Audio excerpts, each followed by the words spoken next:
파트 5. 첫 라이브 무대. 2025년 2월 15일. 제 인생에서 가장 긴 하루였습니다. 생방송 리허설은 오후 2시부터 시작됐어요. KBS 홀에 들어서는 순간 다리가 후들거렸습니다. 무대가 너무 컸어요. 객석도 조명도 카메라도 모든 게 처음이었죠. 한고 씨, 긴장하지 마세요. 연습 때처럼만 하시면 돼요. 음향 감독님이 격려해 주셨지만 마이크를 잡은 손이 떨렸어요. 리허설 때 첫 소절을 부르는데 목소리가 제대로 나오지 않았어요. 긴장해서 호흡이 꼬인 거죠. 죄송해요. 한 번 더 해도 될까요? 괜찮아요. 천천히 하세요. 두 번째, 세 번째, 5번을 반복한 끝에 겨우 한 곡을 완창했습니다. 스태프들이 박수를 쳐줬지만 저는 불안했어요. 진짜 무대에서도 이러면 어떡하지? 대기실로 돌아와 거울을 봤어요. 창백한 얼굴에 식은땀이 흐르고 있었습니다. 휴대폰을 켰더니 응원 메시지가 가득했어요. 한고님, 당신이라면 할 수 있어요. 12년을 기다렸는데 오늘 하룻밤쯤 떨려도 괜찮아요. 그냥 당신 목소리를 들려주세요. 그것만으로 충분해요. 눈물이 날 것 같았어요. 모르는 사람들이 저를 믿어주고 있었어요. 저녁 8시. 생방송 시작 30분 전. 분장실에서 마지막 준비를 하는데 심장이 터질 것 같았어요. 담당 코디네이터가 물어봤어요. 괜찮으세요? 얼굴이 너무 하얘요. 네. 괜찮아요. 할 수 있어요. 거짓말이었어요.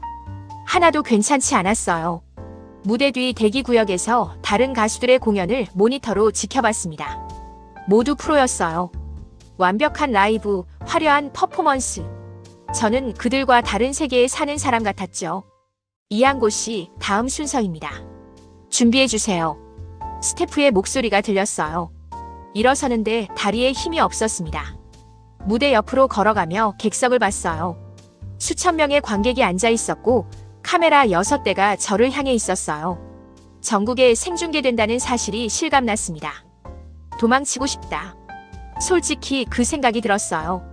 하지만 이미 늦었죠. 다음은 모두가 기다리던 무대입니다. 12년 만에 세상에 나온 목소리, 이한고입니다. 사회자의 멘트와 함께 조명이 꺼졌어요. 어둠 속에서 무대 중앙으로 걸어갔습니다.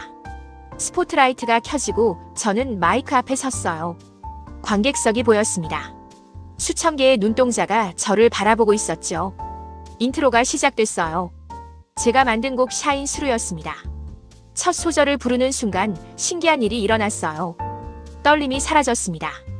음악이 제 몸을 감싸는 순간 저는 더 이상 무대 위에 있지 않았어요. 그냥 노래하고 있었습니다. 12년 동안 새벽마다 혼자 불렀던 그 노래를 고음 부분에서 저는 힘을 빼고 불렀어요. 파워풀하게 지르지 않았습니다. 대신 호흡으로, 감정으로 채웠죠. 그건 제가 할 수 있는 유일한 방식이었어요. 트렌드에 맞지 않는다고 들었던 바로 그 목소리로. 노래가 끝나는 순간 잠깐의 정적이 흘렀습니다. 그리고 폭발적인 박수가 터져 나왔어요. 객석에서 환호성이 들렸고 누군가 한 거야 라고 외쳤습니다. 저는 눈물이 날 것 같아서 고개를 숙였어요. 무대에서 내려오는데 다리에 힘이 풀렸어요. 스태프가 부축해줬습니다. 대박이었어요, 한고 씨. 대기실로 돌아와 실시간 댓글창을 봤어요. 이게 진짜 목소리야? 녹음보다 더 좋은데? 소름 돋아. 라이브 미쳤다. 12년을 숨겨둔 이유가 뭐야? 이런 보물을. 엄마가 우시네요. 나도 울컥함. 목소리에 진심이 있다. 이게 진짜 가수구나. 댓글이 초당 수백 개씩 올라오고 있었어요. 방송이 끝나고 1시간 후 제 영상은 이미 유튜브에 올라가 있었습니다. 조회수는 실시간으로 치솟았어요. 100만, 200만, 500만. 해외 반응도 뜨거웠어요. 다음날 아침 저는 뉴스에서 제 이야기를 봤어요. 음악 평론가들이 제 무대를 분석하고 있었습니다. 이한고의 보컬은 기교보다 진정성에 집중합니다. 요즘 트렌드와는 다르지만 그게 오히려 차별점이에요. 듣는 사람의 마음을 움직이는 힘이 있죠. 그날 오후 공연장에서 만났던 한 관객분이 SNS에 글을 올렸다는 소식을 들었어요. 어제 홀에 계셨던 70대 신사분이 눈물을 닦으시더라고요. 나중에 여쭤봤더니 이렇게 말씀하시더라고요. 내가 그 나이 때는 이런 나라의 가수가 없었지. 우리 손녀뻘 되는 친구가 저렇게 멋진 무대를 하다니. 자랑스럽네. 저도 덩달아 울었습니다. 그 글을 읽는데 눈물이 났어요. 저는 무대에서 내려왔지만 제 노래는 계속 울려 퍼지고 있었습니다. 파트 6. 전 세계가 울다. 생방송 무대 이후 사흘 만에 제 삶은 완전히 달라졌습니다. CNN에서 먼저 연락이 왔어요. 이한고 씨, 인터뷰 요청드립니다. 미국 시청자들이 당신 이야기를 듣고 싶어 합니다. 이어서 BBC, NHK, 프랑스 AFP까지 전 세계 언론이 제게 집중했습니다. K-보컬의 새로운 정점. 감정의 나라 한국 12년을 기다린 목소리. 소울풀한 보컬 세계를 사로잡다. 기사 제목들이 쏟아졌어요. 저는 그저 노래 한 곡 불렀을 뿐인데 세상이 이렇게 반응할 줄 몰랐습니다. CNN 인터뷰는 화상으로 진행됐어요. 긴장했지만 솔직하게 답했습니다. 당신은 12년 동안 무명으로 지냈습니다. 어떻게 포기하지 않을 수 있었나요? 포기할 뻔한 순간이 수도 없이 많았어요. 하지만 음악을 완전히 놓을 수는 없었어요. 그건 제 숨이었으니까요. 설령 아무도 듣지 않더라도 저는 계속 노래를 만들었을 거예요. 당신의 보컬 스타일은 현재 트렌드와 다릅니다. 그게 오히려 당신의 무기가 됐는데요. 저는 높은 음을 지르거나 화려한 기교를 부릴 수 없어요. 대신 제가 느끼는 감정을 전달하려고 노력해요. 노래는 기술이 아니라 마음이라고 생각하거든요. 그 인터뷰 영상은 2천만 뷰를 넘겼어요. 해외 팬들의 반응은 더 뜨거웠습니다. 전 세계 사람들이 제 노래를 듣고 울었다는 댓글들이 올라왔어요. 한 프랑스 팬은 이렇게 썼습니다. 나는 한국어를 한마디도 모른다. 하지만 그녀의 노래를 들으면 의미를 알 수 있다. 그건 언어를 넘어선 무언가다. 그 댓글을 읽고 저는 한참을 울었어요. 제가 꿈꿨던 게 바로 이거였거든요. 언어와 국경을 넘어 마음을 전하는 것. 한국 시청자들의 반응도 뜨거웠습니다. 이래서 우리가 음악 강국이야. K-팝만 있는 게 아니라 K-보컬도 있다는 걸 보여줬네. 외국 사람들이 우리 음악 듣고 우는 거 보니까 나도 울컥하네. 이게 바로 K-정신이야. 절대 포기하지 않는 것. 국내 음악 평론가들도 분석 글을 쏟아냈어요. 이한고는 화려함 대신 절제를 택했다. 그녀의 보컬은 조용하지만 강력하다. 듣는 이의 내면을 흔든다. K-팝이 세계를 점령한 시대, 이한고는 다른 방식으로 세계에 다가간다. 기교가 아닌 진심으로. 저는 이 모든 상황이 믿기지 않았어요. 불과 한 달 전만 해도 저는 동네 음악학원 강사였는데 이제는 전 세계가 제 이름을 알고 있었습니다. 어느 날 저녁 학원 제자였던 아이의 엄마에게서 메시지가 왔어요. 선생님, 우리 애가 선생님 뉴스 보고 울었어요. 우리 선생님이 저렇게 대단한 분이었어. 라고 하면서요. 그리고 이제 노래 연습을 더 열심히 하겠대요. 선생님처럼 되고 싶다고. 가슴이 뭉클했어요. 제가 누군가에게 희망이 되고 있다는 게. 해외에서도 팬레터가 쏟아졌습니다. 번역을 해가며 하나하나 읽었어요. 한 미국 학생이 보낸 편지가 특히 기억에 남아요. 저는 음악을 포기하려고 했어요. 재능이 없다고 생각했거든요. 그런데 당신 이야기를 듣고 다시 시작할 용기가 생겼어요. 12년을 기다린 당신처럼 저도 제 시간을 기다려볼게요. 저는 그 아이에게 답장을 썼습니다. 포기하지 마세요. 당신의 노래를 기다리는 사람이 반드시 있을 거예요. 저처럼요. 그날 밤 창문을 열고 밤하늘을 봤어요. 별들이 반짝이고 있었습니다. 12년 전 연습실에서 혼자 울던 그 소녀가 이제 전 세계 사람들의 마음을 울리고 있었어요. 꿈만 같았습니다. 하지만 이건 꿈이 아니었어요. 제 노래가 세상을 움직이고 있었습니다. 파트 7. 오스카 무대. 2025년 9월 제 인생에서 가장 믿기 어려운 전화를 받았습니다. 한고 씨, 축하드립니다. 당신이 작곡하고 부른 이터널 에코가 아카데미 주제가상 후보에 올랐어요. 순간 숨이 멈췄어요. 네, 아카데미요? 오스카 말씀이신가요? 네, 맞습니다. 할리우드 영화 더 레스트 레터의 OST로 쓰인 곡이요. 더 레스트 레터는 한국계 미국인 감독이 만든 전쟁 영화였어요. 여름에 제작사에서 OST 제안이 왔을 때 저는 영광스러운 마음으로 곡을 만들었죠. 이별과 그리움을 담은 발라드였습니다. 그 곡이 영화와 함께 조용히 입소문을 탔고 전 세계적으로 스트리밍 차트 상위권에 올랐어요. 하지만 오스카 후보라니 상상도 못했습니다. 그리고 한 가지 더 있어요. 시상식에서 당신을 공식 초청하고 싶대요. 후보곡들을 라이브로 공연하는 세션이 있거든요. 오스카 무대에서. 제가요? 네. 전 세계 20억 명이 시청하는 무대입니다. 전화를 끊고 한참을 멍하니 앉아 있었어요. 20억 명. 상상이 되지 않는 숫자였습니다. 2026년 3월 로스앤젤레스행 비행기에 올랐습니다. 창밖으로 태평양이 보였어요. 구름 위를 날며 생각했습니다. 17살의 나에게 말해줄 수 있다면 얼마나 좋을까. 넌 포기하지 않았고 결국 세계 최고의 무대에 서게 될 거라고. LA에 도착하자 리무진이 저를 기다리고 있었어요. 호텔은 비벌리 힐스였고 창문 너머로 할리우드 사인이 보였습니다. 리허설은 시상식 이틀 전부터 시작됐어요. 돌비 시어터. 오스카 시상식이 열리는 바로 그 무대였습니다.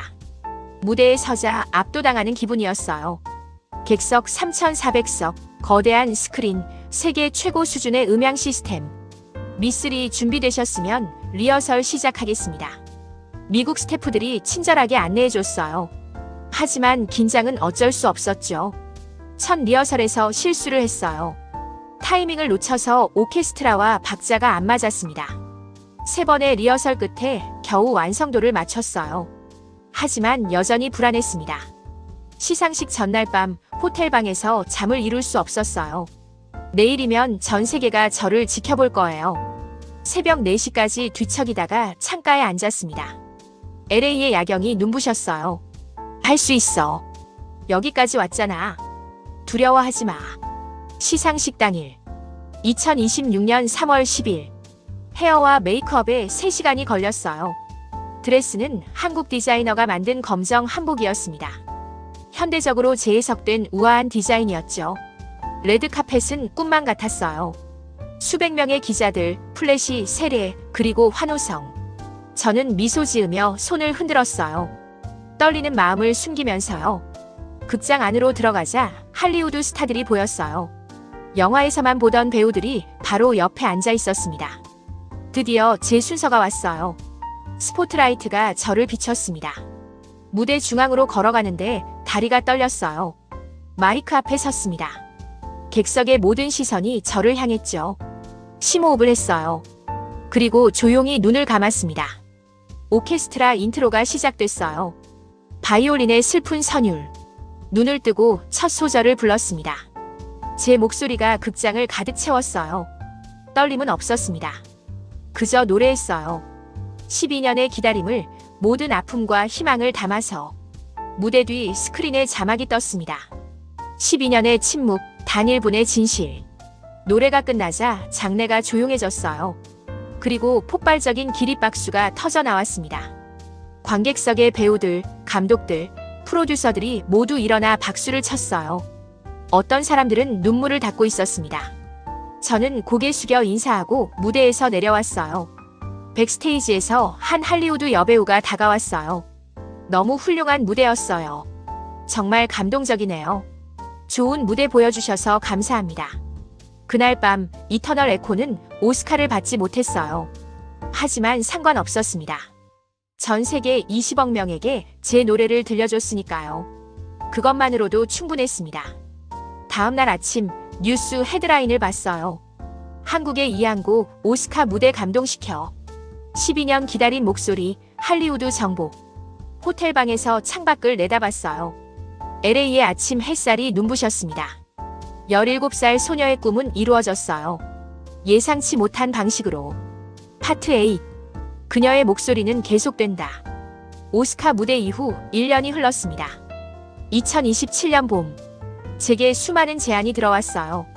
월드 투어, 앨범 계약, 광고 모델까지. 하지만 저는 대부분 정중히 거절했습니다.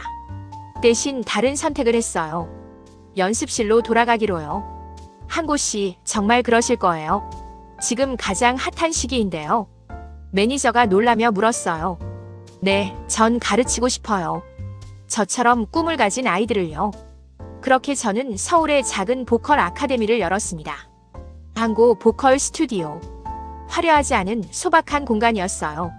첫 수업이 있던 날 15명의 학생들이 모였습니다.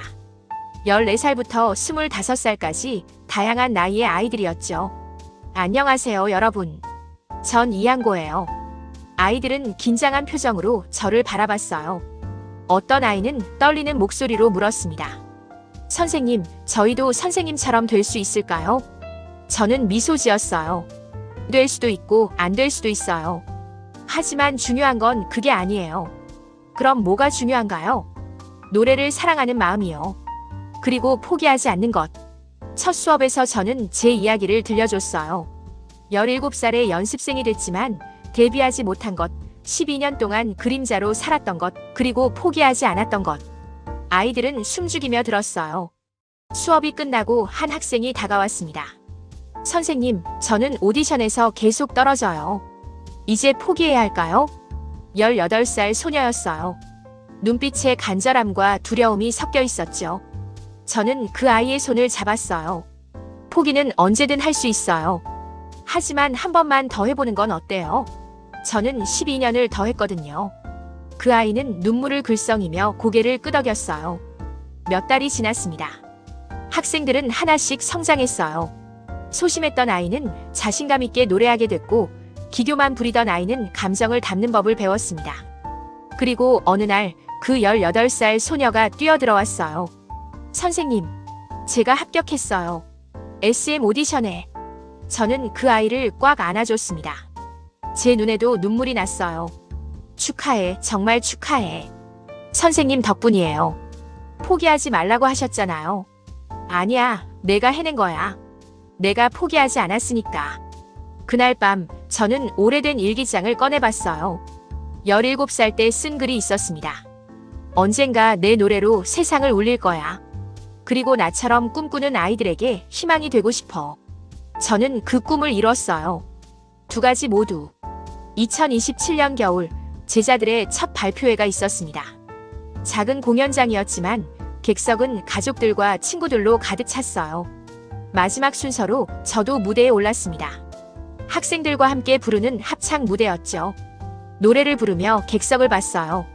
학생들의 부모님들이 자랑스러운 표정으로 박수를 치고 있었습니다.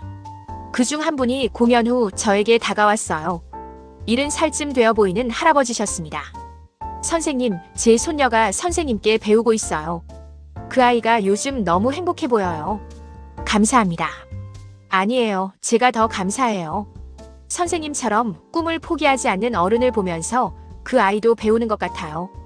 인생에서 가장 중요한 건 재능이 아니라 끝까지 가는 마음이라는 걸요. 그 말에 가슴이 뭉클했어요. 집으로 돌아오는 길 하늘을 올려다봤습니다. 별들이 반짝이고 있었어요. 휴대폰에 메시지가 왔어요.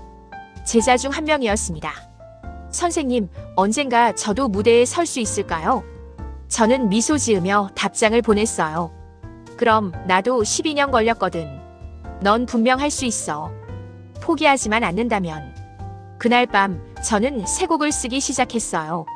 제자들을 위한 노래였습니다. 제목은 킵싱잉이었어요. 창밖으로 새벽이 밝아오고 있었습니다. 저는 여전히 노래를 쓰고 있었죠. 17살 때부터 변하지 않은 것이 하나 있다면 그건 음악을 향한 제 사랑이었어요. 그리고 이제 저는 알아요. 진짜 성공은 유명해지는 것이 아니라 자신이 사랑하는 일을 계속하는 것이고 그 과정에서 누군가에게 희망이 되는 거라는 걸. 화면이 서서히 어두워집니다. 마지막 장면은 연습실에서 학생들을 가르치는 한고의 모습. 그녀의 목소리가 울려 퍼집니다. 노래는 경쟁이 아니라 위로야. 그걸 기억해. 그리고 엔딩 자막이 떠오릅니다.